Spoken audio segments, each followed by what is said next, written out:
श्री महागणाधिपतये नमः। ऐं महासरस्वत्यै नमः। श्री गुरुभ्यो नमः। वन्दे शम्भुमुमापतिं सुरगुरुं वन्दे जगत्कारणं वन्दे पन्नगभूषणं मृगधरं वन्दे पशूनां पतिं वन्दे सूर्यशशाङ्करं वन्दे मुकुन्दप्रियं वन्दे भक्तजनाश्रयं च वरदं वन्दे शिवं శంకరం. పవిత్రమైన కార్తీక మాసంలో ఏకాదశి తిథిని ఇక్కడ శ్రీ భవానీ శివదుర్గా సమేత శ్రీ రామలింగేశ్వర స్వామి వారి యొక్క చరణారవింద సన్నిధిలో ఇవాళ ఈ 4 మాటలు నాలుగటి శర్మనైన నేను ఈ ఉపాధికి పేరు కాబట్టి అలా అంటున్నాను. ఎవరికి ప్రతి అణువు బ్రహ్మాండము జగమంతా పశుస్వరూపమే. పశువునాం పతి, ఆయన ఒక్కడే పశుపతి. అటువంటి వాడు సర్వదేవ దేవోత్తరమైనటువంటి స్వామి ఇక్కడ ఈసరలో ఎప్పుడో 15 సంవత్సరాల క్రితం నేను వచ్చాను ఇక్కడికి. ఈ పర్వతం అంతా కూడా శివలింగమయమే. అడుగడుగునా శివలింగములే ఉన్నాయి. ఒక్క రామలింగేశ్వరుడే కాదు, ప్రతి అడుగులోనూ శివలింగములే ఉన్నాయి. సర్వము శివలింగములే. ఇదంతా దండకారణ్యం కాబట్టి ఈ అరణ్య సంచార సమయంలో శ్రీరామచంద్రుడు శ్వేతాయుగంలో అనేక లింగ ప్రతిష్టలు చేశారు. ఇందులో ఏమీ ఎవరు అవమానపడవలసినది లేదు, తప్పు పట్టవలసినది లేదు. రాముడు మానవోత్తముడు. రామచంద్రుడు రాజు ఎట్లా ఉండాలో ప్రపంచంలో చూపించినటువంటి మహానుభావుడు. మానవుడు ఎట్లుండాలో చూపించాలి అంటే దేవతలను ఎలా ఆరాధించాలో కూడా చూపించాలి. కాబట్టి శివుడు దేవదేవోత్తముడైనటువంటి శివుణ్ణి మానవాకృతిలో ఉన్నటువంటి రాముడు అనేకమైన ప్రదేశములలో ఆయన లింగ ప్రతిష్టలు చేసి మానవుడు ఎలా తరించాలో సూచన చేశాడు లోకానికి. ఆయన రాజు కాబట్టి ప్రభు ఎలా ఉండాలో, ప్రభు ఎట్లుంటే ప్రజలు ఎట్లుంటారో అటువంటి సూచనలు రామచంద్రుడు ప్రపంచానికి అందజేశాడు. ఇట్లా అనేకమైన రాముడు ఎక్కడెక్కడైతే ప్రతిష్ట చేశాడో అవన్నీ జగద్గేయములైనటువంటి మహాక్షేత్రములు అయి వికసిస్తూ ఉన్నాయి ఈ కలియుగంలో.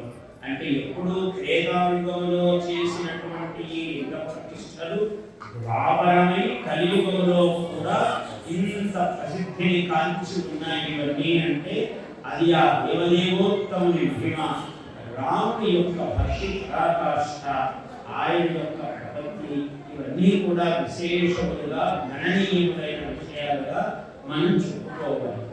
శివపురాణంలో అనేక విశేషాలు చెప్తారు. 18 పురాణములలోను 18 ఉపపురాణములలోను శివుని యొక్క మహాత్మ్యము చెప్పని పురాణము లేదు. శివ మహాత్మ్యము చెప్పని పురాణము లేదు. అలా శివ మహాత్మ్యం ఎంత గొప్పది అంటే త్రిశూలధారీ శివ, త్రిశూలమును ధరించిన వాడు శివుడు. అసలు ఏ దేవుణ్ణి అర్చించినా ఒక ప్రత్యేకత ఉంది. అందులో శివార్చనలో ఇంకా ప్రత్యేకత ఉంది. నా రుద్రో రుద్రమర్చయే, నీవు రుద్రుడు కాకుండా రుద్ర అర్చన చేయకూడదు. రుద్రుడు ఏంటి? రుద్రుడు అసలు శివుడు ఏమిటి? శివ అంటే పరమ కళ్యాణమూర్తి. ఆయన నిరంతరము సర్వశోభాయమానం సర్వ కళ్యాణమూర్తి శివుడు. ఈ శరీరమే కళ్యాణమూర్తి, ఈ శరీరమే శివస్వరూపం. హంస హంస పరమహంస సోహం హంస సోహం హంస హంస హంసేతియో బ్రూయాత్ హంసో నామ సదాశివః, హంసో నామ సదాశివః అన్నారు. హంస అంటే విశ్వాస నిశ్వాసములు హంసలు, హంస అన్నారు దీన్ని. ఇలా హంస హంస హంసేంద్రియో బ్రూయాత్ హంసాసో హంసో హంసో హంసో సోహం నీవే నేను నీవే నేను నీవే నేను అన్నది మహావాక్యం. అహం బ్రహ్మాస్మి అన్నది మహావాక్యం. వేదములలో తెలిసినటువంటి మహావాక్యం అహం బ్రహ్మాస్మి. ఈ ఏదో పరికరాన్ని వాళ్ళందరూ చెప్పేవి వాక్యములు కాదు. ఇవన్నీ ప్రపంచంలో మన వేద ధర్మం నుంచి అన్ని చూచి వ్రాతలు రాసుకున్నారు. అవి కూడా సరిగ్గా రాసుకోలేక తప్పులు రాసుకున్నారు. అవి చెప్తూ ఉన్నారు లోకంలో. వాక్యములు అంటే మహావాక్యములు వేదవాక్యములు. గురువు గారు చెప్పారు అహం బ్రహ్మాస్మి అన్నారు. ఎదుర్కొంటున్న శిష్యుడు అడిగాడు, మరి నేనేంటి గురువు గారు, వాడేమనుకోవాలి అని. అహం బ్రహ్మాస్మి వాడు అనుకోవాలి. గురువు గారు భంగ్యంతరంగా చెప్పారు, నీవు అదే నీవు కూడా తత్వమసి అన్నాడు. తత్వం అసి అదే నీవై ఉన్నావు. సరే బాగుంది. అయ్యా పక్కన కూర్చున్నాడు కదా ఇటువైపు ఇటువైపు, వీడి సంగతి ఏమిటండి అని అడిగాడు. అయమాత్మ బ్రహ్మ అన్నాడు. అది కూడా బ్రహ్మేరా అన్నాడు. అంటే జగత్తంతా బ్రహ్మమయం. బ్రహ్మ అనే దానికి సంస్కృత భాషలో బ్రహ్మ అన్న శబ్దం, బ్రహ్మ అంటే చతుర్ముఖ బ్రహ్మ అవుతాడు. బ్రహ్మ అన్నాడు. ఆ బ్రహ్మ ఎవరయ్యా అంటే నీవు శివుడు, నారాయణమూర్తి, బ్రహ్మ అన్నింటి యొక్క సమష్టి స్వరూపము. అమ్మవాళ్ళు లక్ష్మీ, కాళీ, దుర్గా, ఏ పేరున్నా పెట్టుకోండి, సరస్వతి, ఈ తత్వములన్నింటినీ కలిపి ఒకే ఒక రూపం ఉంది. ఏకం సత్ విప్రాహావధావనంతి అన్న ఒకే స్వరూపమే. దానిని కోటాను కోట్ల దేవతా స్వరూపంగా అభివర్ణించుకున్నారు మహాత్ములైనటువంటి తాత్వికులు, బ్రాహ్మణోత్తములు అంటే జ్ఞానులు, తపస్సులు, ఋషులు. వాళ్ళందరూ ఇలా భావన చేశారు. ఎందుకయ్యా ఇలా చెప్పారు అంటే నీకు అర్థం కావాలి కాదు. ఉత్తమాధికారి, మందాధికారి, మధ్యమాధికారి అని ఉంటారు. వాడు సర్వోత్తమ స్థితిలో ఉంటాడు జ్ఞానం, ఓ మధ్యమ స్థితిలో ఉంటాడు, కొంచెం తెలిసి తెలియని వాడు, అసలు ఏమీ తెలియని వాడు ఉంటాడు.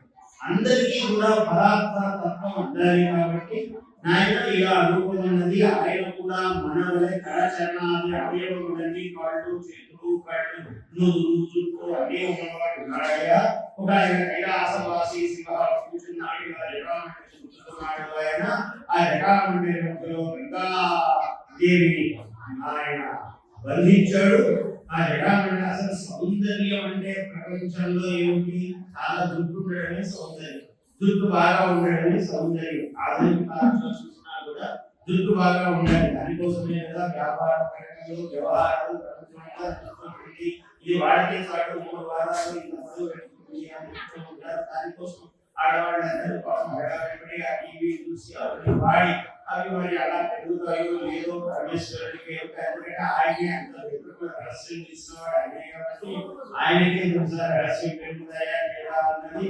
ఎందుకంటే అంత జుట్టు గలవాడు గంగాదేవిని భగీరథుడు పాపం తన పూర్వులు ముత్తాతలు ఒకసారి ఆయన సగర చక్రవర్తి యాగం చేస్తున్నాడు, అశ్వమేధయాగం చేస్తుంటే రామచంద్రుడి పూర్వులందరూ కూడా శివభక్తులే. ఆధునిక నిరకాలం వచ్చింది, ఇవాళ ప్రతివాడికి శివభక్తుడా కాదా అంటే చెప్పవలసి వచ్చింది. అది అలాంటి అవసరము. అంత రామకీర్తనలు చేసిన త్యాగరాజ స్వామి అంతా యోగించుకున్నవాడే. రామదాసు యోగించుకుంటే రామకీర్తనని అసలు ఆయన నామాలు పెట్టే పెడుతున్నారు. అన్నమాచార్యుడు అన్ని రాసిన అన్నమాచార్యుడు ఆయన వైదిక నియోగి బ్రాహ్మణుడు, ఆయన కూడా విభూతిన్నవాడే. మొత్తం ఈ తరతరములు ఏ కవి యొక్క ఇది చేసుకున్నా అందరూ విభూతి పెట్టుకుని శివభక్తులైన వాళ్ళే. నూతన మహాసభక్తులు శైవ కుటుంబంలో జన్మించిన వాడు. అందుకనే చేతులారంగా శివుని పూజింపడే, మూడు లోపంగా హరికీర్తి నుడుబడే, దయకు సత్యంకు లోగా కనపడే తనదీటికి తగున కడుపు చేయకూడదు. ఇలా మహాత్ములందరూ శివకేశవ భేదలు కలిగి తెలియని మహాత్ములు శాశ్వతంగా దర్శనం చేసేవాడికి ఇది అది అని లేదు.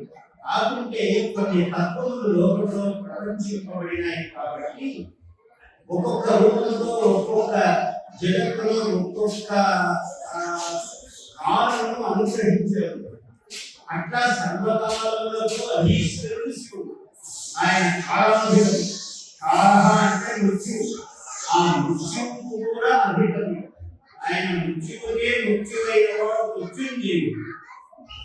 అందువల్ల శివపురాణంలో చాలా విశేషముగా ఈ శివతత్వం అనేక పురాణములలో చెప్పబడిన శివపురాణంలో చాలా విశేషంగా చెప్పబడింది. త్రిశూలము ధరిస్తున్నాడు శివుడు, డమరుకం ధరిస్తున్నాడు శివుడు. ఆయన ఒళ్ళంతా భస్మాంగధారి, భస్మ ధవళిత శరీరుడు ఆయన. అందుకని నుదుట విభూతి పెట్టుకొనని వాడి ముఖం చూడవద్దు అంటారు. సహజంగా అందరికీ నియమం.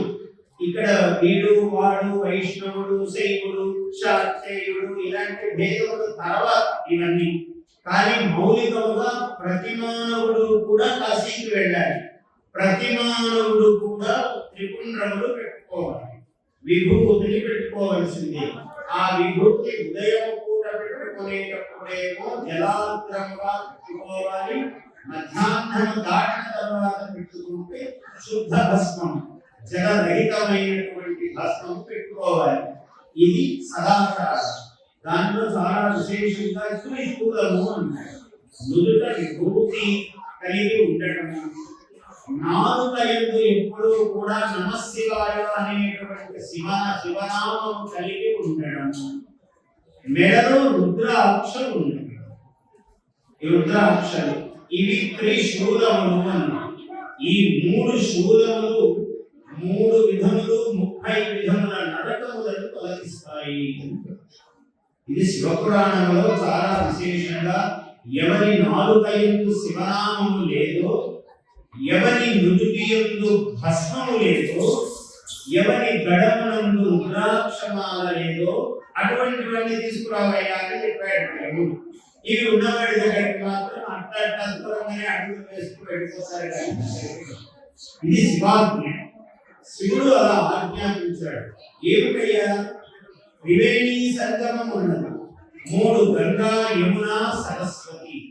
ఈ నోటిలో నాలుక మీద నిరంతరము గంగాదేవి నివాసం ఉంటుందట. ఎవడు శివనామం పలికితే ఆ నాలుక మీద ఉన్న శివనామమే గంగాధర, గంగా నది.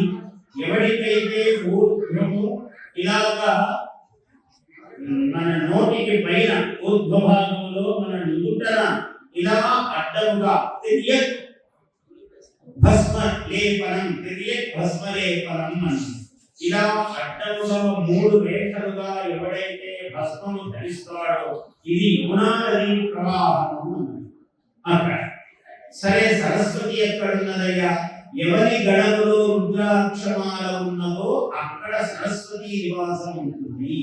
ఇలా గంగా యమున సరస్వతులు ఇలా ఉన్నాయి. రుద్రాక్ష మహిమ భస్మ 16 స్థానాలలో భస్మ ధరించాలి. అన్ని దేవతలకు సర్వదేవతా స్వరూపం.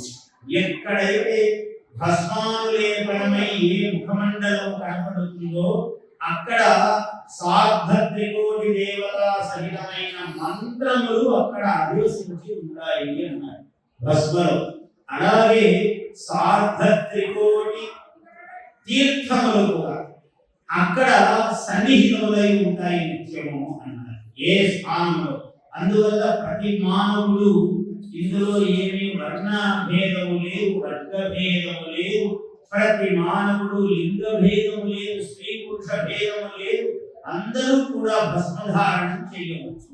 అయితే గృహస్థుడు, స్త్రీలు వీళ్లకు భస్మం మీద కుంకుమ ధారణము చేయటము కూడా విధానము ఉంది. శుద్ధముగా యతీశ్వరుడు, యతి సన్యాసి అయిన వాడు కుంకుమానులేపనము చందనానులేపనము చేయరాదు. వాళ్ళు పూర్తిగా భస్మ మాత్రమే ధారణం చెయ్యాలి. అయితే గృహస్థులు, స్త్రీలు దాని మీద కుంకుమ చందనము ఇలాంటివి కూడా ధరించవచ్చు. కేవలం భస్మ దోష కారణము కాదు. అయినా వాళ్ళ ఆచారము, సంతృప్తి, కుంకుమ ఇలాంటివి ధరించడం కూడా అమ్మవారిని కూడా ఉమా సహితుడైన పరమేశ్వరుడు. ఇక్కడ ఏమన్నాము? భవానీ శివ దుర్గా సమేత అన్నాం. రామలింగేశ్వరుడు మనకు రామలింగేశ్వరుడు కన్నా భవానీదేవి పక్కన ఉండాలి, అక్కడ ఉమాదేవి పక్కన ఉండాలి. ఉంటే అదొక ఆనందము. అమ్మవారు కదా ప్రకృతి స్వరూపి, శాంత స్వరూపి, ఆనంద స్వరూపి అమ్మవారు కూడా. కాబట్టి ఆ అమ్మవారి స్వరూపము మనం కుంకుమయో చందనమో ఏదైనా ధరించవచ్చు. ఇలా దీని యొక్క తత్వము చెప్పారు. ఈ విభూతి ధారణము చేయడం అన్నది నీవు సర్వదేవత ఆరాధనను నిరంతరము చేస్తే ఎంత ఫలమో, ఒకసారి నమశివాయ అని నీవు విభూతి పెట్టుకుంటే దానికి అనేక మంత్రములు, ఒక్కొక్కరికి కొన్ని కొన్ని మంత్రములు విధింపబడ్డారు. ఆ కొన్ని కొన్ని మంత్రములు విధింపబడ్డాయి అంటే అవి పంచాక్షరి మంత్రము అందరికీ సాధారణమైనది. దానికి ఇంకా ఏది ఇది అని ఇతరులకు ఎన్నో మంత్రములు విహితములై ఉన్నప్పటికీ పంచముఖ ధ్యానం ఉన్నది. పంచముఖ ధ్యానంలో ఆ పంచముఖ మంత్రముల చేత విభూతి ధరించవచ్చు. సత్యోదాతం ప్రత్యాది ఇత్యాది వాటి చేత దాన్ని ధరించవచ్చు. లేదా నవచమకాదిలో ప్రధానమైన మంత్రాలు కొన్ని ఉన్నాయి, వాటి చేత ధరించవచ్చు. అన్నింటికీ సులభమైన మార్గము నమశివాయ.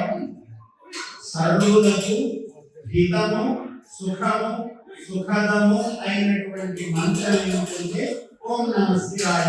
ఓం అంటే షడక్షరి, నమశివాయ అంటే పంచాక్షరి. ఓం ఓం కట్టవలసిన పని లేదు. నమశివాయ అంటేనే పూర్ణ మంత్రం. అది నమశివాయ అంటేనే పరిపూర్ణమైన మంత్రము. అందులోనే ఓంకారము కూడా దాగి ఉన్నది.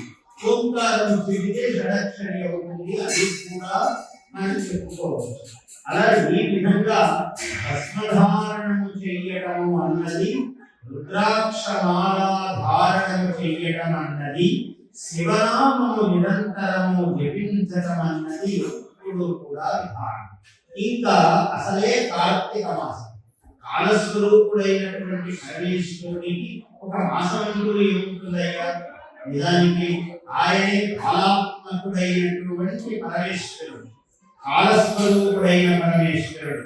కాల అంటే కాలకాల అంటే ఈ శబ్దముల చేత ఒకే ఒక తత్వం చెప్పబడుతుంది, అది పరమేశ్వర తత్వం.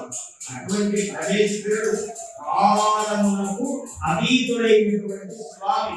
సర్వలోకములు శంభో భవద్ధైర్యం, ఎంత గొప్పదయ్యా నీ ధైర్యము అన్నారు శంకరాచార్యుల వారు. ఆదిశంకరుని శివానంద చెప్తూ, శంభో నీ ధైర్యమేమి స్వామి. నశ్యత్ దేవగణం ప్రసన్నుడిగణం, నశ్యత్ ప్రపంచం లయం అన్నాడు. ప్రపంచం లయమైపోతూ ఉన్నది. నశ్యత్ దేవగణం, నశ్యత్ దేవగణం, నశ్యత్ దేవగణం, దేవగణమంతా భ్రష్టమై జారిపోతూ ఉన్నది. ఇంద్రాదులందరూ పడిపోతూ ఉన్నారు. ఆ కాల మహిమలో కాలాతీతుడి ఇంద్రాదులందరూ పడిపోతూ ఉన్నారు. నశ్యత్ దేవగణం ప్రసన్న మునిగణం, మునిగణంతా కూడా భయభీత చిత్తమై ఎటు అంటే అటు పరిగెడుతూ స్వధర్మములను వీడి కాలంలో లయమైపోతూ ఉన్నారు. అంటే నీలో లీనమైపోతూ ఉన్నారు. ప్రసన్నునిగణం నశ్యత్ ప్రపంచం లయం, మొత్తము ప్రపంచమంతా పంచభూతములు ఏకీకృతమైపోయి నీ యందు లీనమైపోతున్నాయి. ఇలా అయిపోతుంటే నీ ఒక్కడి ధీర గంభీరంగా అలా చూస్తూ నిలబడ్డావే, నీ ధైర్యం ఎవరి వర్ణించదు స్వామి. అంటే దాని అర్థమేమి? శంకరుల వారు, ఆదిశంకరుల వారు ఏం చెప్తున్నారు మనకు అంటే, సర్వ ప్రపంచము లయమైపోయినా శివుడు ఉన్నాడు అనే సత్యాన్ని బోధిస్తున్నాడు. శివుడు శివం శాంతం జగన్నాథం లోకానుగ్రహకారిణం శివమేకపరం వందే శివారాయ నమో నమః. ఓంకారం ప్రణవాత్మానం. ఆయన ఓంకార స్వరూపుడు, నకార స్వరూపుడు, మకార స్వరూపుడు, శికార స్వరూపుడు మహాకార స్వరూపుడు, శికార స్వరూపుడు, వకార స్వరూపుడు, యకార స్వరూపుడు. సర్వ వర్ణములు ఆయనే. ఆయనది కాని వర్ణం ఒకటి లేదు. వర్ణము అంటే అక్షరం. ఆయన కాని అక్షరము లేదు. అక్షరాత్పరతోధీశ అన్నాడు. అక్షరములకు పరమైనటువంటి వాడు, అక్షరములకు అందేటువంటి వాడు, అక్షరముల చేత కొంతవరకు చెప్పబడతాడు. కానీ ఆ ఒక దాకా తీసుకెళ్తాయి అక్షరములను. అక్షరములు చెప్పకపోతే మనం ఎట్లా పెడతామని భగవంతుడి దగ్గరికి అంటే ఆయన సన్నిధానం దాకా తీసుకెళ్తాయి. నేను అక్కడ వదిలేస్తాయి అక్షరాలు కూడా. ఇప్పుడు అందరము గర్భాలయం దాకా పెడతాము. అర్జునుడు మాత్రమే అంతఃప్రవేశం చేసి అభిషేకం చేస్తారు. మనమందరం అంతదాకా పెడతాం. అంతదాకా వెళ్ళే బుద్ధి, మనకు జ్ఞానము, కాళ్ళు, మన శరీరము ఇదంతా మనకు అంతవరకు కనిపిస్తుంది. అది కూడా గొప్ప విషయమే. అక్కడి నుంచి వెళ్ళాలి అంటే ఆయన కటాక్షం కాదు. అక్కడ నీ శక్తి యుక్తులు కానీ నీ వాక్ వైభవం కానీ పనికిరాదు. ఏదో వాచోన్నందే అప్రాప్య మనసా సహా అన్న తత్వం ఏమిటి అంటే ఏవయ్యా ఏ శబ్దములు చెప్పలేదు, నీకు ఏ శబ్దము ఇది అని చెప్పలేదు.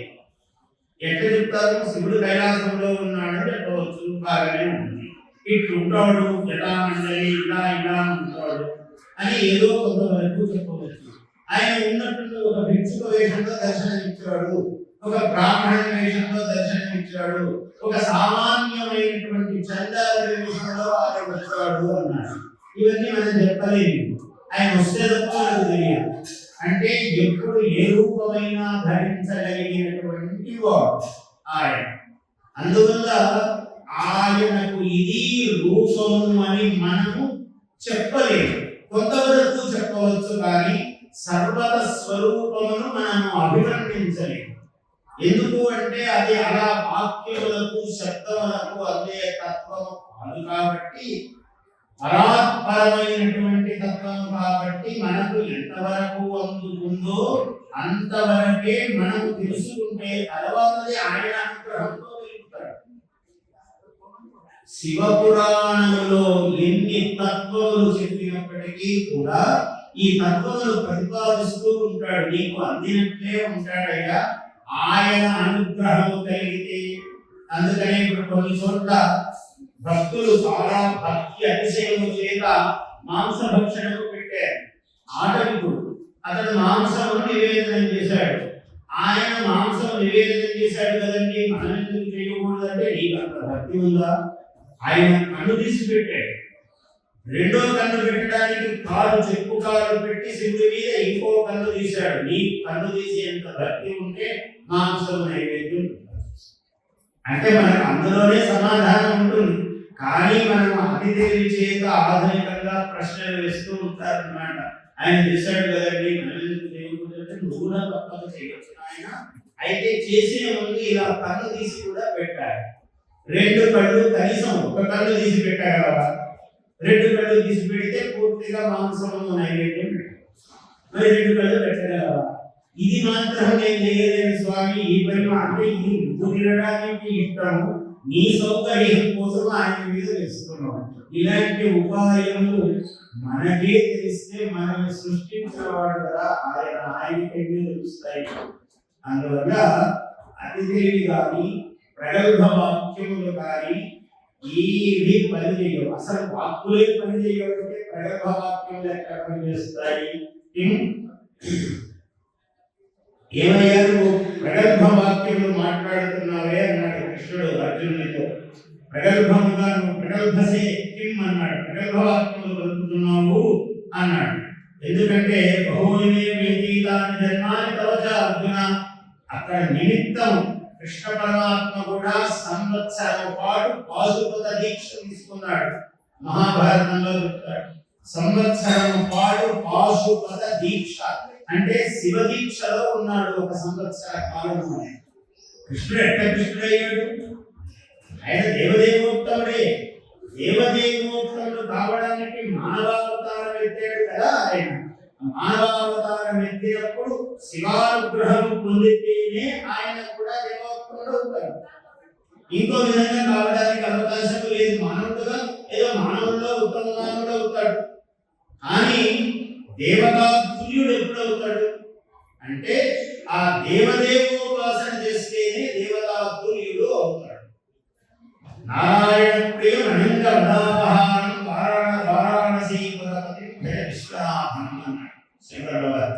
కాబట్టి నారాయణ ప్రియం ఆయన కృష్ణుడే, మహావిష్ణువు. అయితే మహావిష్ణువు విష్ణుడు కదా, రాముడు కృష్ణుడు అవతారం ఎత్తిన వాళ్ళు. మానవుల గొప్పతనం ఎలా ఉంటుందో, మానవుడు గొప్పవాడు ఎలా కావాలో చూపించిన వాళ్ళు. కాబట్టి వాళ్ళు ఉన్నటువంటి మాయలు చేసి అట్లా కాదు. కృష్ణుడు కొంత మాయా ప్రదర్శన చేసినప్పటికీ రాముడు కేవలం ధర్మమును ఆశ్రయించిన వాడే, ధర్మమును ఆధారంగా పెట్టుకున్నటువంటి వాడే. అందువల్ల ఇవన్నీ కూడా మనం వివేకముతో దేన్ని ఏదిగా చూడాలో మనకు ఆ వివేకము ఆ పరమేశ్వరుడే ప్రసాదించాలి. ఎందుకంటే సర్వజ్ఞాన స్వరూపుడు. ఏ పురాణము తీసుకున్నా అందులో ఏమిటి ఉమా మహేశ్వర సంవాదమే ఉంటుంది. పార్వతీదేవి ఈ ప్రపంచంలో ఏది స్వామి అని ప్రశ్నలు వేస్తూనే ఉంటుంది. ఆయన ఏమిటి ఈ తత్వము లోకానికి ఆమెకు తెలియదు కదా, ఆమె జగజ్జనని, ఆమెకు తెలియని తత్వం ఏమున్నది. అయితే స్వామియే రెండు అయ్యాడు, ఒకరు ప్రశ్న ఒకరు వక్త. అంటే అడిగేవారు చెప్పేవారుగా ఈ అర్ధనారీశ్వర తత్వమే రెండుగా అయ్యారు మనకు తెలియడం కోసం. అమ్మవారు అడిగిన అనేక ప్రశ్న సమూహమునకు స్వామి వారు సమాధానం చెప్తూ ఉంటారు. వాంగ్మయ ప్రపంచమంతా కూడా ఈ ఇద్దరి కారణంగా, ఈ ఒక్కరి కారణంగానే మాట్లాడితే అద్వైత స్వరూపం. ఈ ఒక్కరుగానే ఈ శివ కారణము చేత చతురో వేదానధీత సర్వశాస్త్రమయం విదుః ఇతిహాస పురాణానాం శివ సంకల్పస్తు. కాబట్టి సర్వవేదములకు ఎవరి యొక్క విశ్వాసములు వేదమో అన్నాడు. యస్య విశ్వసుతం వేదాః అన్నాడు. ఆయన యొక్క విశ్వాసములే వేదములు. వేదములో చెప్పని జ్ఞానము భూమండలంలో ఇంకెక్కడా ఏదీ లేదు. సర్వ సమగ్ర సుందరమైనటువంటిది వేదం. ఆ వేదం యొక్క స్వరూపములే పురాణము. వేదములో ఏది చెప్పబడినదో దానినే పురాణములలో ప్రపంచింపబడినటువంటి తత్వము ప్రపంచించినది. వేదములో చెప్పబడిన తత్వమునే పురాణములు ప్రపంచించినాయి. అంటే విస్తారం చేశాయి. ఆఖ్యాయికల ద్వారా, కథల ద్వారా, ఉదాహరణల ద్వారా ఇటువంటి విశేషములన్నీ కూడా బోధిస్తున్నాయి పురాణములన్నీ కూడా. అందువల్ల పరమేశ్వరుడు మూలతత్వమై కూర్చొని సర్వజ్ఞానమూర్తి సర్వజ్ఞ అంటే ఒకే ఒక్కరికి అన్వయం అవుతుందయ్యా ఈ శబ్దము అన్నాడు. ఎక్కడ అన్వయం అవుతుంది? మహేశ్వర అన్నాడు. ఆ సర్వ ప్రపంచమునకు అధీశ్వరత్వం. అందుకే ఒక ఆయన అన్నాడు చాలా సుందరంగా, ఏమన్నాడంటే మహేశ్వరేవా జగతాం అధీశ్వరే జనార్దనేవా జగదంతరాత్మని నవస్తు భేద ప్రతిపత్తిరస్తి తథా విభక్తి తరుణేందు సేకరే.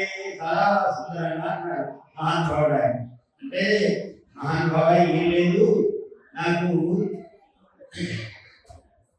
మహేశ్వరేవా జగతాం అధీశ్వరే, ఈ జగత్తులకు అధిపతి అయినటువంటి మహేశ్వరుడు ఉన్నాడే ఆయన ఎందైనా సరే, జనార్దనేవా జగదంతరాత్మని, జగద అంతరాత్మ అయిన ఆయన ఉన్నాడు. అధీశ్వరుడు ఒక ఆయన, అంతరాత్మ ఒక ఆయన.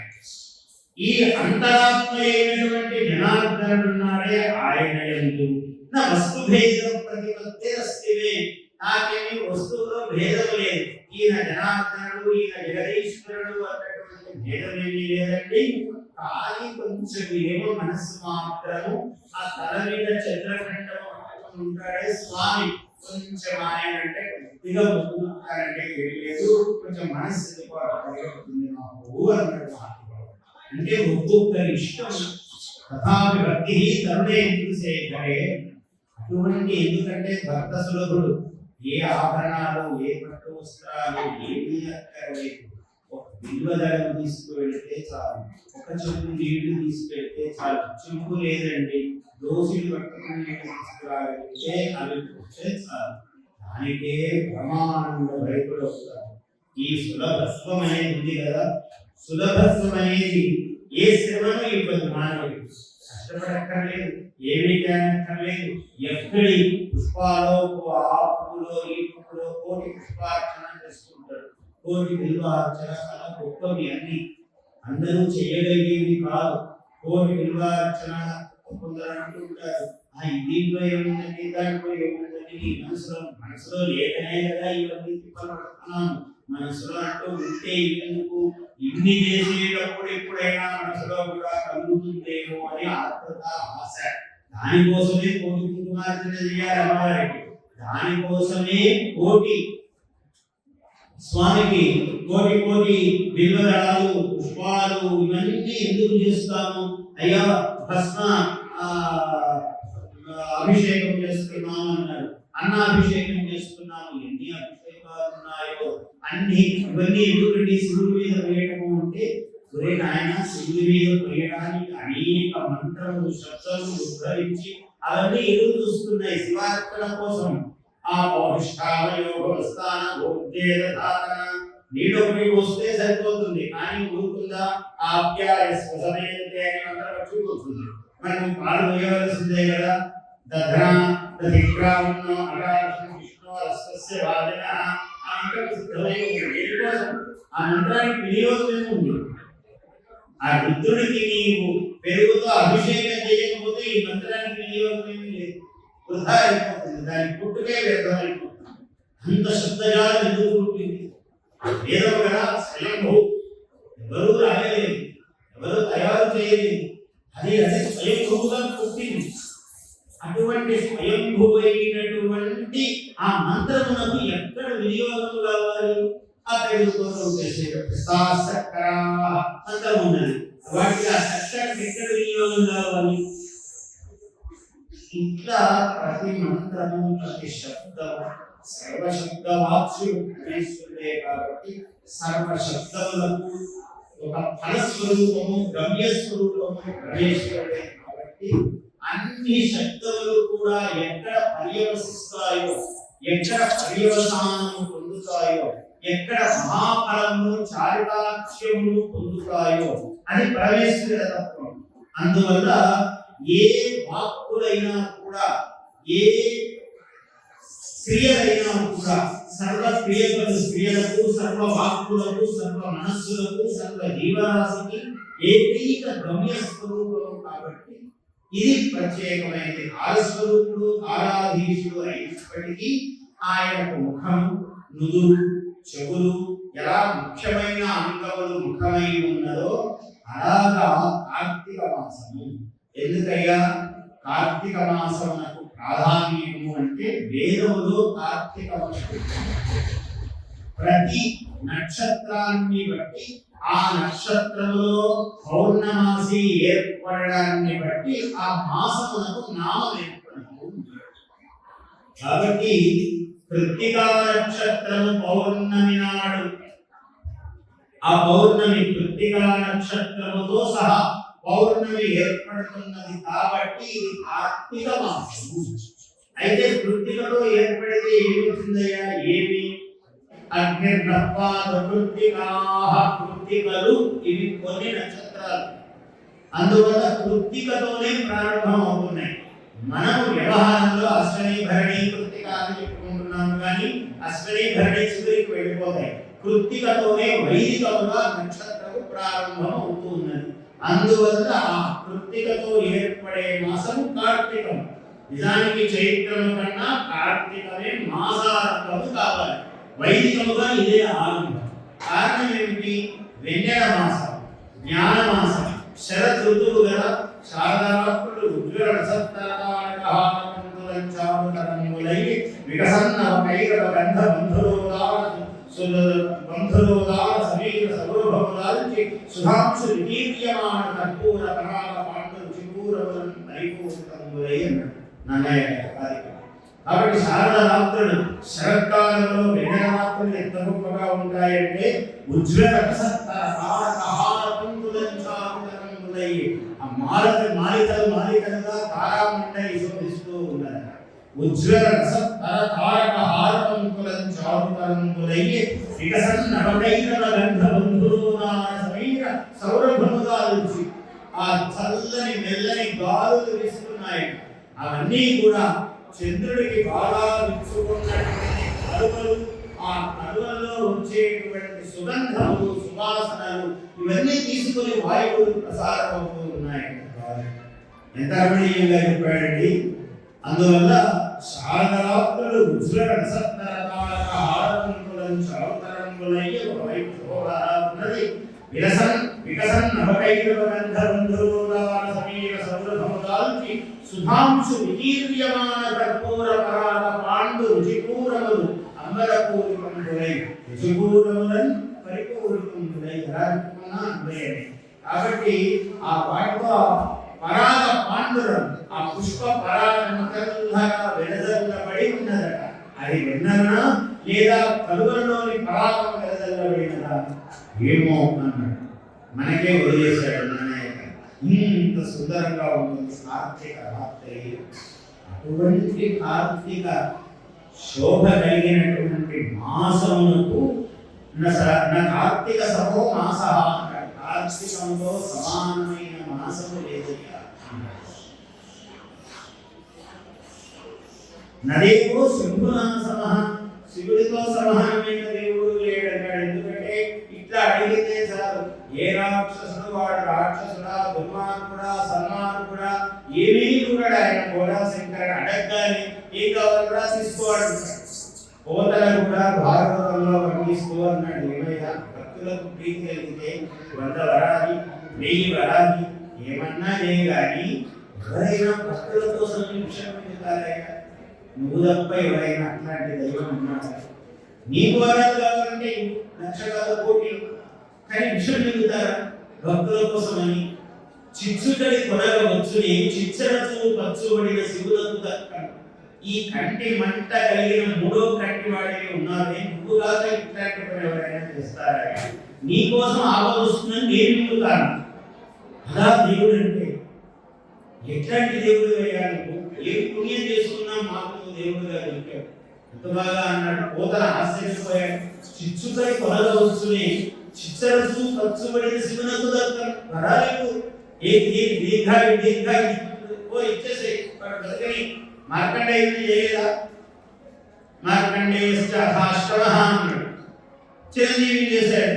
పట్టుకున్నాడు గట్టిగా లింగం. పట్టుకుంటే పాపం మృకండ మహర్షి ఆయన తెలుసు ఇటువంటి వాడిని సుతుని ఇచ్చాడు. పరమేశ్వరుడు కడలేడు పెట్టుకున్నాడు. ఏం చేస్తావు శివాని అనుగ్రహం అన్నాడు. కానీ పిల్లవాడు గట్టివాడు, తండ్రి కన్నా గట్టిగా శివుని పట్టుకున్నాడు. ఎవడు వచ్చాడు? ఏమిటి తీసుకెళ్ళాలని సమయం అయింది అన్నాడు. చూశాడు. ఏమి రాదు హద్దు పెట్టుకున్నావు అన్నాడు. శివుడు బాబా ఈవుడు భయపడి అడుగులు వెనక్కి తీసుకుపోయాడు. స్వామి అపరాధం మన్నించండి అన్నాడు. నన్ను ఆశ్రయించి ఉన్నవాడిని ముట్టుకునే అర్హత లేదు నీకు అన్నాడు. మళ్ళీ తిరిగిపోయాడు. ఆయన తిరగ రాసుకున్నాడు. మళ్ళీ ఆయన దగ్గర పట్టిక మళ్ళీ రాసుకున్నాడు. ఎందుకంటే చెప్పింది శివుడు. ఆయన కాల ఈయనని కూడా ఒక వ్రతం చెప్పాడు. ఆ అద్భుతమైనటువంటి వ్రతం. ఆ వ్రతం ఎంత గొప్ప వ్రతం అంటే, వ్రతము ఒక స్వామి ఉన్నాడు శివుడు. ఆయన ఆ వృషభేశ్వర వ్రతం. ఆయన వృషభేశ్వరుడు, ఆయన కాళేశ్వరుడు, అన్ని రకాలుగా అదొక వ్రతం. ఆ వ్రతము ఒక ఆమె చాలా మహాభక్తురాలు శివుడికి. ఆమె ఎప్పుడు ఆ స్వామి వ్రతం చేస్తూ ఉన్నది జీవితం అంతా. చేస్తూ ఉంటే ఒకనాడు ఆమెకు అల్పాయుష్యం ఇచ్చాడు యమధర్మరాజు. బ్రహ్మదేవుడు అల్పాయుష్యం ఇచ్చాడు. అయితే ఆమె ఏం చేసిందంటే, ఆ తల్లి ఎప్పుడు ఈ వ్రతం చేస్తూ వివాహం చేసుకున్నది. ఈమె భర్త అల్పాయుష్కుడు అని రాశాడు బ్రహ్మదేవుడు. ఈమెకి ఎవరు భర్త అవుతారో ఆయన. ఈమె మహాపతివ్రత శిరోమణి నిరంతరము ఆ వ్రతము చూస్తూనే ఉన్నది. సరే, వాళ్ళిద్దరికి వివాహమైనది. అయ్యాక మొదటి రోజు శయ్యావారంలో పడుకొని కూర్చున్నారు. ఇంకా ఇలా గదిలోకి వెళ్ళారో లేదో తలుపు తట్టాడు ఆయన నుంచి. ఒక ఆయన తలుపు తడితే కథ కాబట్టి అలా చెప్పుకోవాలి.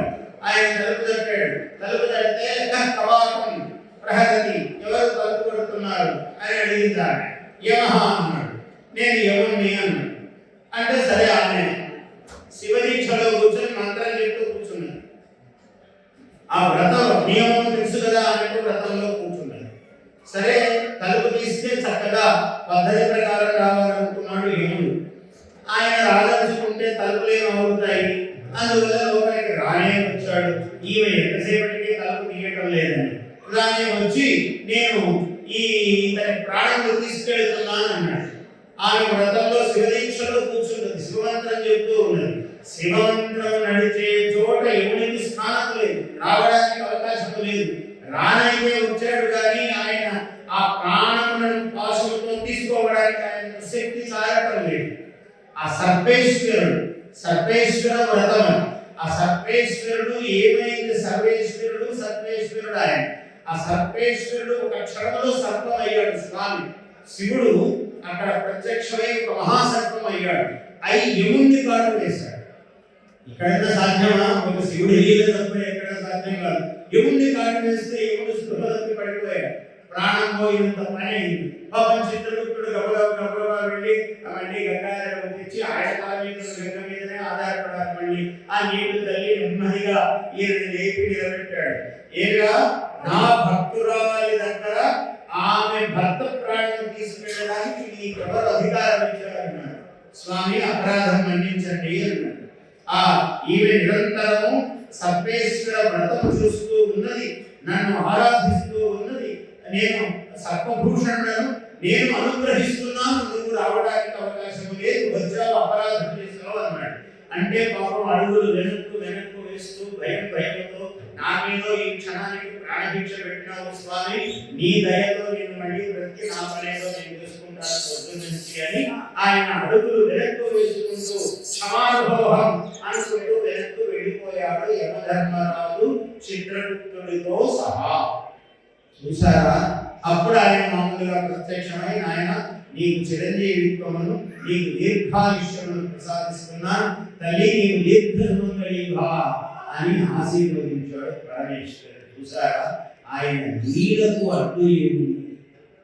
ఆయన కలుసుకుంటే అనుగ్రహానికి పొదవయ్యే ఉన్నది. భవానీ భర్త భావ సంభవై భవరోగ భంజనం భాలనయన్ భూరి ప్రదుని భూరి భోగరాజ విభోషు భూనభో దివ్యాప్తు భువనవల్యు భగవంతు భగ్గుని భసితాంగరావుని భానుకోటి ప్రభాభాసమాన్. శ్రీనాథుడికి శివుడు అంటే మొడలు తెలియదు. ఒక్క భా అని మొదలు పెట్టాడంటే భకాలంతో ఎన్ని పేర్లు శివుడికి వస్తాయో.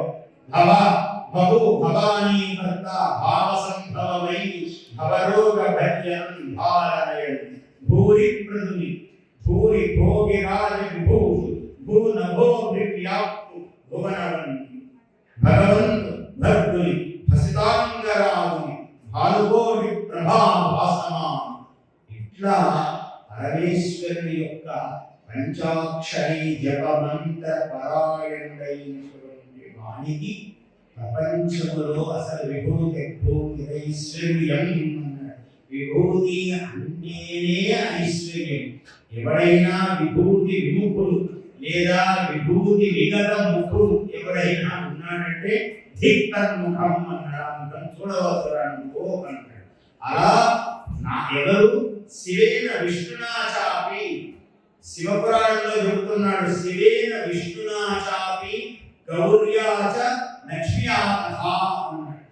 గౌరీదేవి, లక్ష్మీదేవి, మహావిష్ణువు, శివుడు అందరూ కూడా నామము ధరించే ముందు విష్ణుమూర్తి కూడా విభూతి ధరిస్తాడు. ఇది అద్భుతమైన విషయం. విభూతి అంటే పరమేశ్వరుడు.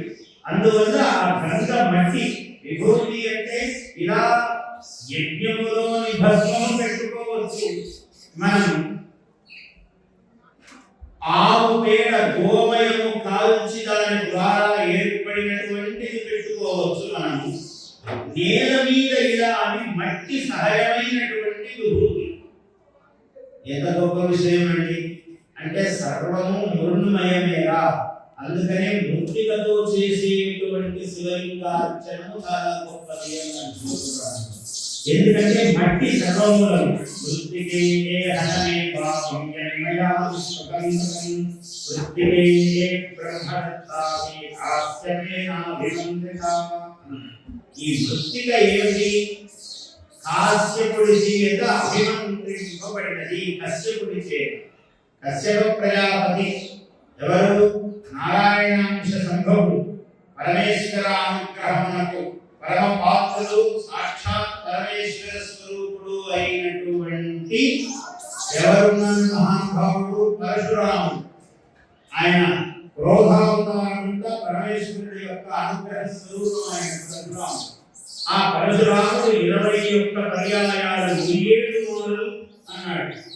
21 పర్యాయాలు భూమండలంతా ఆయన తిరిగాడు, క్షత్రం చేశాడు. క్షత్రియుడు అన్న వాడు లేకుండా గండ్రగొట్టలతో మళ్ళీ స్యమంతక పంచకం అనేటువంటి 5 మడుగులలో ఆ రక్తము కడిగాడు. ఆయన ఇంకా ఈ లోకము ఏమీ అవసరం లేదనుకున్నాడు. మహేంద్ర పర్వతంలో వెళ్ళాడు, కూర్చున్నాడు. ఆ మహేంద్రగిరి పైన ఈ తపస్సు చేసుకుంటూ ఆయన కూడా చిరంజీవుల్లో ఒకడు, పరమేశ్వర అనుగ్రహ పాత్రుడు ఆయన. అందువల్ల ఆయన మహేంద్ర పర్వతం మీద కూర్చున్నాడు. ఈ భూమండలం అంతా ఆయనే జయించాడు. మొత్తం ఆయన అధీనమే. ఎవరితో ఒకరికి పరిపాలన ఇవ్వాలి కదా. ఆయన సరే కూర్చున్నాడు. కశ్యప ప్రజాపతి వచ్చాడు, బ్రహ్మగారు. ఆయన యాగం చేయిస్తే మనం ఏదైనా దక్షిణం తాంబూలం ఇవ్వాలి కదా బ్రాహ్మణోత్తముడికి. అలా కశ్యపుడే సాక్షాత్తు ఆయన ప్రజాపతి. ఈయనేమో సామాన్యుడు. ఆయన దగ్గర కశ్యప ప్రజాపతి కూర్చుని యజ్ఞం చేయించాడు. యజ్ఞం అంతా చేయించిన తర్వాత ఏం కావాలని, నాకు యజ్ఞ దక్షిణ ఇవ్వాలి కదండి, తీసుకో, ఏం కావాలన్నాడు. శ్రీపాద మొత్తం ఆయన శ్రీపాదరణి దాస్యామి రుద్రం అన్నట్టు ఇప్పుడు సర్వభూమండలం దాస్యామి అన్నాడు. భూమండలం మొత్తం ఆయన దానం ఇచ్చాడు. ఇలా దానధార పోస్తూ ఆయన సామాన్యుడా పరశురాముడు మొత్తం భూమండలం అంతా ఇచ్చేస్తున్నాను అన్నాడు. సరే ఇచ్చేసాక తీసుకున్నాడు. ఆయన గురించి మళ్ళీ కూడా చాలా ఆనందంగా చెప్పాడు. ఆ కాశ్యపస గోత్రం, ఆ కాశ్యపస గోత్రులు ఈయన కూడా ఎంత గొప్పవాడు, కశ్యపుడు ఎంత గొప్పవాడు అని చెప్పాడు. ఏమన్నాడంటే సుబ్రహ్మకం చేయుడు. ఈ సృష్టి చేస్తున్నప్పుడు ఆయనకు ఈ చేతికి ఇది అది అందిస్తూ పక్కన కూర్చున్నాడు కశ్యప ప్రజాపతి బ్రహ్మదేవుడి. కాబట్టి అఖిలాండమును సృష్టించు బ్రహ్మకం చేయుడు పరశురాముని చేత పాదోధి మేఘాధరము దానము కన్న బ్రాహ్మణుడు పేరు కశ్యప ప్రజాపతి అన్నాడు. ఈ పరశురాముని చేత పాదోధి మేఘాధరము, ఏదో ఇప్పుడు ఉండేటువంటి భూమి ఇంత భూమి కాదు, 5 ఏళ్ళు రాజులు కాదు వాళ్ళు. అటువంటి ఆ చక్రవర్తిత్వమే వేరు. అంటే పాదోధి మేఘ, సముద్రమంతా మనం నెట్లో వెనక్కు పోయినట్లయితే తెలుస్తుంది. కొన్ని వేల సంవత్సరాలు వెనక్కు పోతే మనము అంత భూమి అంతా ఒకలోపే ఉంది, చుట్టూ నీళ్లు ఉన్నాయి, సముద్రం చుట్టూ ఉంది తప్ప మధ్యలో సముద్రం దాటితే భూమి ఇట్లా లేదు ఒకనాడు.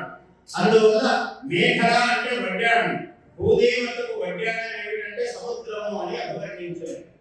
పరశురాముని చేత పాదోధి మేఘల, పాదోధి అంటే సముద్రం, సముద్రమే వడ్డాణముగా కలిగినటువంటి భూమిని పరమ దానము ఉన్న బ్రాహ్మణుడు అంత భూమిని దానముగా తీసుకున్నాడు కశ్యప ప్రజాపతి.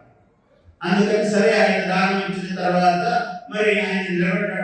స్వామి, నా భూమి మీద లేనట్టుంటారు, నాకు ఇచ్చినారు కదా, నాకు ఇల్లు నాకు ఇచ్చారు, నా ఇంట్లో బయట మీరు ఉంటే ఎట్లా బయటికి పోవాలి కదా అని చాలా మర్యాద ప్రశ్నే.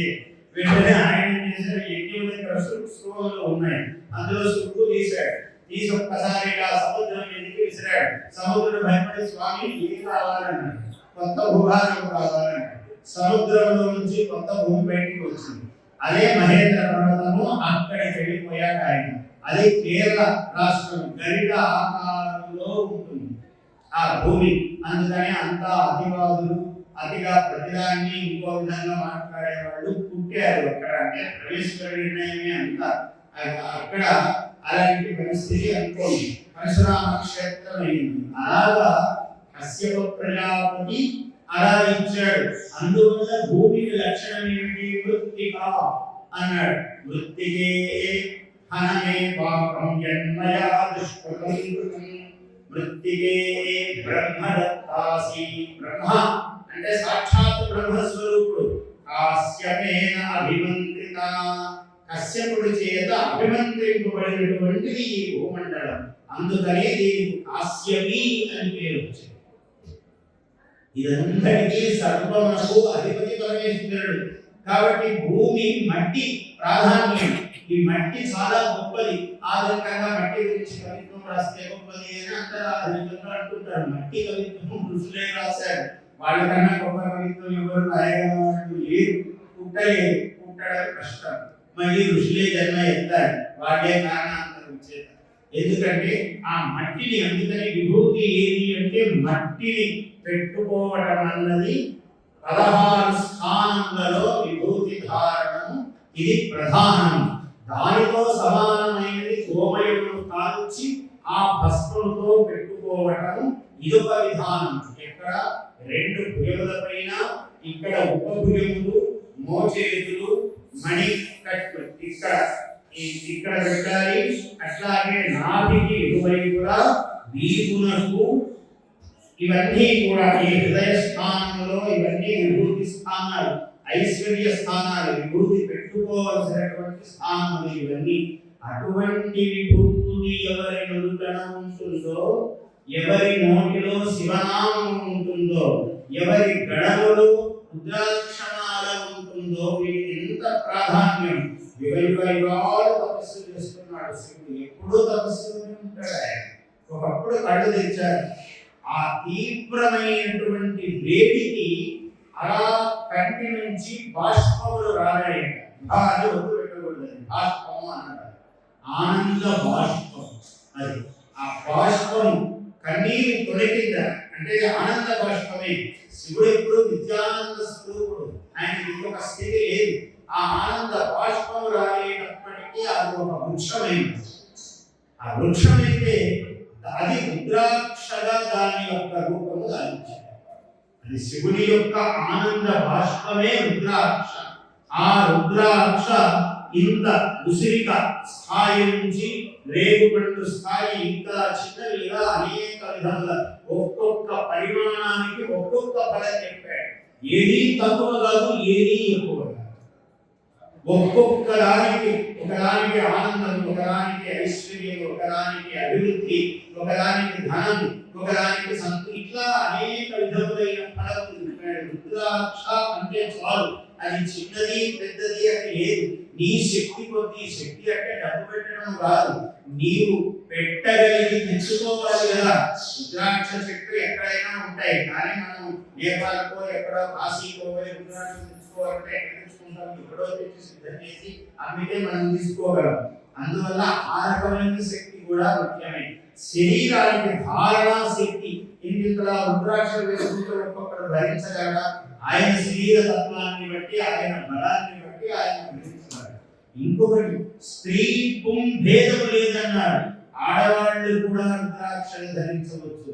ఆడవాళ్ళు వచ్చు కాదు, ధరించాలి, విభూతి ధరించాలి, రుద్రాక్ష ధరించాలి అని శివపురాణంలో దాని మహిమ అనేకంగా చెప్పబడినది. రుద్రాక్ష, విభూతి, ఈ శివనామం, ఇవి త్రిశూలములు అని వాటి గురించి చెప్పాడు.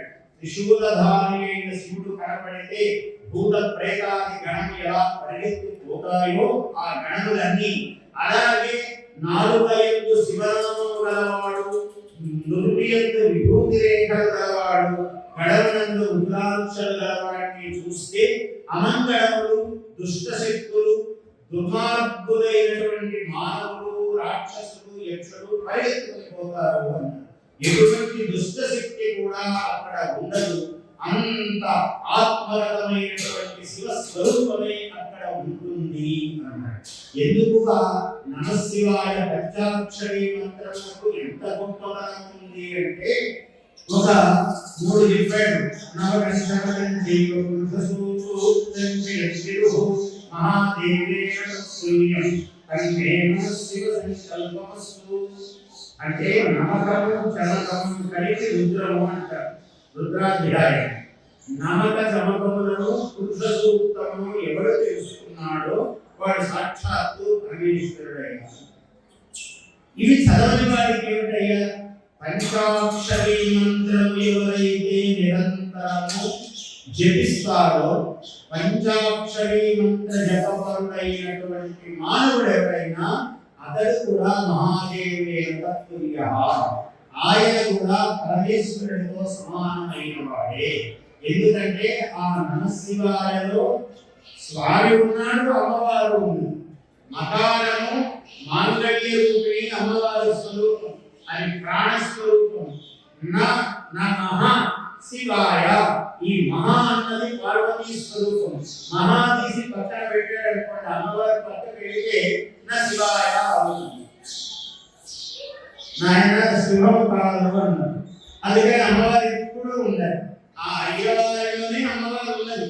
నా శివాభ్యాం నవయౌవనాభ్యాం పరస్పరాశ్లిష్టవృద్ధాభ్యాం నగేంద్రకన్యా వృషకేతనాభ్యాం నమో నమః. అపరిహార్యముగా ఉన్నది, నిత్యానపాయిని అయి ఉన్నది. అంటే సగం దేహమే ఆమె. నిలబడితే సగమే అవుతాడు శివుడు ఒక్కడే. అందువల్ల శివుడు పూర్ణ శరీరంతో ఉన్నాడు అంటే అమ్మవారు సగానికి వ్యాపించి ఉన్నది అని. అలాగా అమ్మవారి యొక్క స్వరూపమే శివస్వరూపము. శివుడే అమ్మవారు. మనం ఎక్కడ భవానీ శివ దుర్గా సమేత రామలింగేశ్వరుడు. అంటే రాముడు ఎంత దండకారణ్యం, ఒకప్పుడు అంతా మూడు అధివసించినటువంటి తపస్సులు చేసిన తోడు ఇదంతా. ఈ దండకారణ్య వింధ్యారణ్య నైమిషారణ్య అన్నాడు. ఉత్తమోత్తమైనది దండకారణ్యం. ఇక్కడ రాక్షసులేని ఇతరులేని అందరూ తపస్సులు చేసినటువంటి చోటు ఇది. అందుకని రామచంద్రుడు అరణ్యవాసములకు వచ్చినప్పుడు అనేక లింగ ప్రతిష్టలు చేశాడు. ఇక్కడ అక్కడ అని కాదు, నిత్య కృత్యంగా చేశాడు ఆయన. ఇదంతా అన్ని వాల్మీకి రామాయణంలో వాల్మీకి చెప్పకపోవచ్చు, కానీ అనేక పురాణాలు ఉన్నాయి. అదంతా శివుడి యొక్క శరీరమే వాక్య ప్రపంచం ఉంటారు. శివుడి యొక్క శరీరం ఇదంతా. ఇందులో ఒక చోట చెప్పిన విషయాలు ఒక చోట చెప్తాడు. అన్ని ఒక ఉపన్యాసంలోనే మనం ఎట్లా చెప్పామో వాల్మీకి రామాయణంలోనే అంతా చెప్పలేదు ఆయన. వాల్మీకి మహర్షి మహానుభావుడు ఎన్నో విషయాలు చెప్పాడు. రుద్రస్మరణ తాళాపత్తులు చేశాడు, శివధనుస్సును కీర్తించాడు. రుద్రుడు పాపకి కోపం వస్తే రుద్రుడితో సమానం అన్నాడు. అలా రుద్రుడిని అనేక పర్యాయాలు స్మరించాడు ఆయన. అలా చెప్పినప్పటికీ అనేకమైన విషయాలు వ్యాసుడు వారు చెప్పారు. ఆయన తర్వాత వ్యాసుదేవి అంతటి వాడు, వాల్మీకి మొదటివాడు. కానీ వ్యాసుడు వ్యాపించాడు వాల్మయ శరీరంలో. అంత వ్యాపించాడు కాబట్టి ఆయన చెప్పని విషయం అంటూ లేదు. మనకు నచ్చిన విషయం, ఎవరికి నచ్చిన విషయం వాళ్ళు తీసుకోవచ్చు అందులో. ఎందుకంటే విష్ణు సహస్రనామము మరి భీష్ముల వారు చెబితే సాక్షాత్ శివ సహస్రనామము కృష్ణుడే భీష్ముడికి బోధించాడు, కృష్ణుడే అర్జునుడికి బోధించాడు. ఇట్లా ఇవన్నీ కూడా ఏమిటంటే విష్ణు సహస్రనామం వచ్చాక శివ సహస్రనామం వస్తున్నది భారతంలో. మనకు విష్ణు సహస్రనామానికి ప్రాచుర్యం వస్తుంది, మనకు తెలిసింది, సంతోషమే. విష్ణువైనా శివుడైనా ఒకటే, ఏమీ భేదం లేదు. యావశీల తొందరగా వ్యాపించాడు ఆయన. నెమ్మదిగా స్థానం ఉంటాడు, వాడి దగ్గర కూర్చున్నాడని అనుగ్రహిస్తాడు. ఒక చోట కూర్చున్నాడు కైలాసంలో. గొడవ అంత యోగం అంత పుణ్యాత్తులు ఉంటే కనిపిస్తాడు. ఆయనకేం హడావిడి ఆయన. అందుకనే చెప్పాడు, అయ్యా కాశ్యాం ఆశ్చర్యం, కాశీలో ఇద్దరు ఆశ్చర్యకరమైన దంపతులు ఉన్నారండి. ఎవరండి? ఏమిటి ఆశ్చర్యం అంటే లతాసాసిడు లతా కాపి తరుక్కోపి కాశ్యాం ఆశ్చర్యం. ఒక లత ఉన్నది, ఒక తీగ, ఒక చెట్టు ఉన్నది. తరుక్కోపి కాశ్యాం ఆశ్చర్యం. ఇద్దరు ఆశ్చర్యకరమైన భార్యాభర్తలు ఉన్నారండి. ఒక లత, ఒక చెట్టు. అయితే ఏమిటి ఆశ్చర్యం ఇందులో సాచ అపర్ణ ఈ లత ఉండే తీగ ఆకులు లేని తీగ అది ఎట్లా తీగయ్యా ఒక్క ఆకన్నా లేదంటే మొత్తం ఆకులే లేవండి ఇది తీగ అపర్ణ ఆమె పేరు పర్ణ పర్ణ అంటే ఆకు అపర్ణ ఏది ఉమేది మాత్ర సోనిషిద్ధ పశ్చాత్మాక్షాం సుధీయరామ ఆమె పర్ణములు మాత్రమే పర్ణములు కూడా తినకుండా శివుడి కోసం తపస్సు చేస్తున్నారు ఆకులు అడవులు తిని ఋషులు తపస్సు చేస్తారు ఆమె ఎలాంటి ఆదిశక్తి స్వరూపిణి జగజ్జనని అమ్మవారు పార్వతి ఆమె ఆకులు కూడా ముట్టుకోలేదు అలా శివుడి కోసం తపస్సు కూర్చున్నది తల్లి అందరికన్నా తండ్రికి కూడా బాధే కానీ తల్లి ఎక్కువ తట్టుకోలేదు అమ్మా మా వద్దు తల్లి నువ్వు ఎటువంటి పని చేయొద్దమ్మా మరీ తినకుండా ఎట్లా తల్లి కొంచెం పాలన దాటి నువ్వు తపస్సు చేసుకో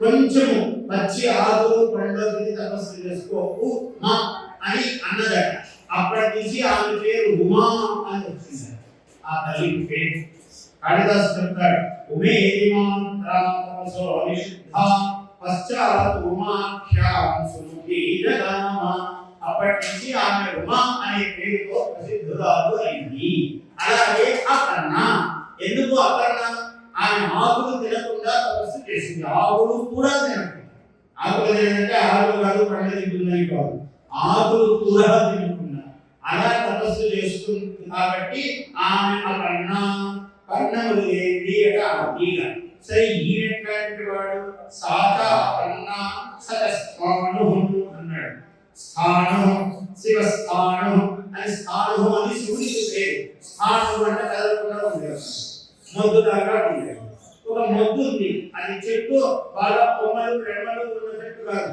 మొద్దు అయితే ఏమిటయ్యా ఇక్కడ ఆశ్చర్యం చెప్తున్నాడు కానీ వీళ్ళు ఇక్కడ ఉంటారు కానీ పశువుకే వాంఛితం ఫలం నువ్వు మోక్షం కావాలి ఐశ్వర్యం కావాలి నాకు ఆనందం కావాలి ధనధాన్య సంపద ఏమన్నా కోరుకో ఇంకా కళ్యాణం కావాలి పశుదేవాంఛితం ఫలం ఈ ఇద్దరు ఆనందం ఉన్నారే ఈ లత ఈ వృక్షము అంటే ఈ అపర్ణ ఈ స్థానము వీళ్ళిద్దరు ఏం కోరితే కదలగలరండి అక్కడ ఆయన ఆకులు లేవు ఈయన కదలడు కానీ మీరు ఏం కోరితే ఇస్తారు వీళ్ళే విశాలాక్షి విశ్వనాథులు అని చమత్కారంగా ఆయన అద్భుతమైన శ్లోకం ఆశ్చర్యం అట్లా ఆశ్చర్యకరమైనటువంటి దంపతులు ఎప్పుడూ ఆనందకరము ఆశ్చర్యకరమైన దంపతులే పార్వతీ పరమేశ్వరుడు అందరికన్నా వృద్ధులు సర్వ ప్రాచీనులు సర్వత ప్రాచీనులు ఎవరైనా అంటే